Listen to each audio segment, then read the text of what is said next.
তো গাইস, দুর্গাপুরে আমি ঘুরে বেড়াচ্ছি, তো একটা ইউনিক জিনিস দেখতে পেলাম, মানে দাদার বিস্কুট হ্যান্ড ত্যান সব কিছু বিক্রি করছে, কিন্তু তার মধ্যেই তার ঠেলা গাড়িটা একটু ইউনিক টাইপের, একটু অন্যরকম। তো চলো দাদার কাছে যাই, গিয়ে জিজ্ঞাসা করি যে ওই গাড়িটা ওরকম মডেলটা কিসের জন্য করেছে আর কি। চলো শুরু করা যাক। মডেলটা একটু কবর কবর টাইপের, যেন পীর মাজার টাইপের। হ্যাঁ, তো দাদা বিস্কুট বিক্রি করছে। আমি দাদাকে জিজ্ঞেস করবো যে দাদা মডেলটা এরকম, এখানে একটু হালকা করে অ্যাক্সিডেন্ট হয়ে গেছে। তো যাই হোক, দাদা আপনি কিছু বলবেন না? আচ্ছা দাদা, আপনার এই যে আমি গাড়িটা দেখতে পাচ্ছি এখানে, গাড়ির একটু মডেলটা অন্যরকম লাগছে, তো এটার এই মডেলটা এটা করার মানে কারণটা কি, আপনার কি?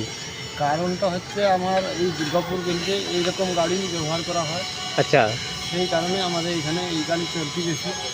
এই গাড়ি দেখতেও শৌখিন লাগে, এবং বৃষ্টি পড়লে বৃষ্টির উপরের মধ্যে গাড়ি থাকে না, নিচে না পড়ে যায় জলদি। আচ্ছা আচ্ছা, কারণের জন্য এইসব গাড়ি বানানো হয়েছে।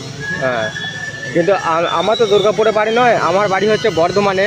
হ্যাঁ। তো মানে এই বর্ধমানেতে এটা কি হচ্ছে, একটু কবর মানে পীর মাজার টাইপের হয়ে গেছে, পীর মাজার পীরতলা যেমন হয় সেরকম টাইপের হয়ে গেছে। তো সেই জন্যে আমাকে একটু দেখে একটু অন্যরকম লাগলো বিষয়টা।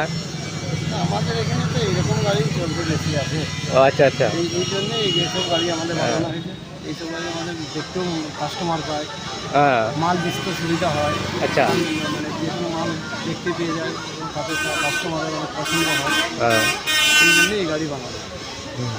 আচ্ছা ঠিক আছে দাদা, ঠিক আছে। তো এখানে গাড়ির মডেলটা একটু দেখতে পাচ্ছেন, গাড়ির মডেলটা একটু দেখে নিন। তো খুবই ইউনিক একটা ভ্যান রিক্সা টাইপের, যেটাতে বিস্কুট বিক্রি হচ্ছে, তার মধ্যে দাদারা একটু ইউনিক টাইপের বানিয়ে রেখেছেন।